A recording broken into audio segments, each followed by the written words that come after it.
今日咧，我哋就嚟到九龍塘嘅健身中心，裏面咧就有間金記冰廳，我哋都嚟過好幾次噶啦。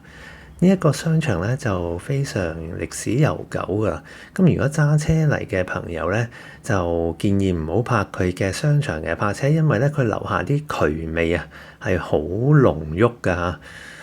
咁咧嚟到呢一個商場可以見到啦，真係都好80年代 feel 嘅。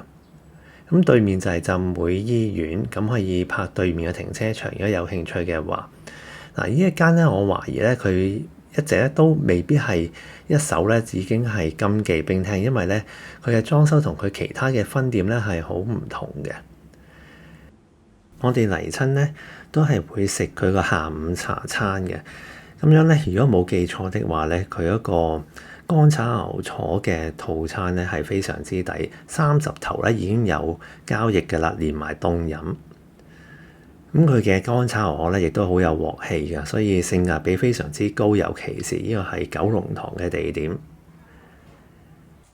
入到嚟呢度嘅裝修咧非常之懷舊啦，你可以睇到佢嗰啲鐵花咧係可能真係上一手留低嘅，都非常之舊嘅。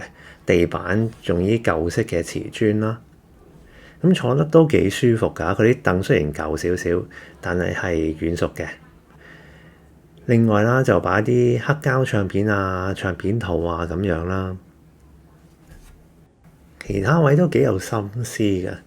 咁啊，當然有啲裝飾嘅風扇啦，同埋咧就有啲咪啊，係轉做咗燈㗎，擺咗喺個窗台嗰度，都幾有 feel 㗎。食起嘢上嚟比較有情調嚇。佢下午茶時段咧都幾多人嘅，因為咧附近有浸會醫院啦，頭先講過，亦都有浸會大學，加上呢個 mall 咧好多啲小朋友啊同埋小朋友嘅家長出入嘅，因為佢有個補習社，所以咧有陣時佢下午茶時段咧都會坐滿嘅，甚至乎係閒日。好啦，睇一睇呢個西多士先啦，都幾厚身嚇，中間係有啲花生醬喺度啦。咁你可以揀嗰個煉奶啦，或者係呢個糖漿嘅。佢杯凍奶茶咧都好好飲㗎，唔澀嘅，非常之滑。再睇睇我拎出嚟係非常之新鮮㗎，咁你唔使擔心話佢炸定啊。咁起碼拎出嚟咧，呢度係熱嘅，同埋佢係需要製作時間。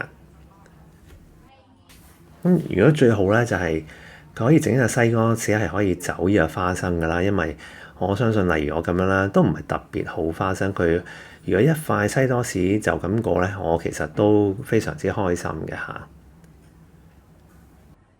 食完呢間金記冰廳咧，如果你冇嚟過呢個健身中心咧，你都可以真係參觀下嘅，因為咧佢樓下嗰啲咧都係啲食肆啦，同埋啲小店咁樣嘅，樓上就係租咗俾浸會醫院。咁入到嚟咧，你睇到哇，真係閒閒地30至40年冇裝修過咁嘅 feel 啊！希望你中意我呢段片啦，記得 comment like 同埋 share。如果未 subscribe 嘅話，請撳嗰個鐘鐘啊！Thank you，拜拜。